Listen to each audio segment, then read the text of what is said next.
परिक्षेत्रामध्ये त्या लहरी असतात. का बाबांच्या माठा व्हायचं, का जामून बोलायचं? हो,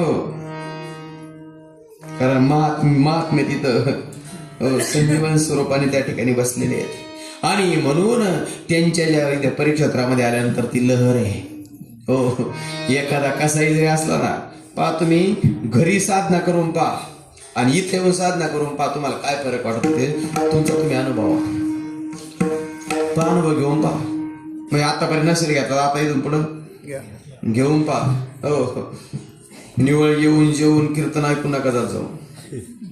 ऐका ना, आले गेले असं नाही. घोडं ज्या भावात आणलं त्या भावात गेला, आज इकला असं नका करू.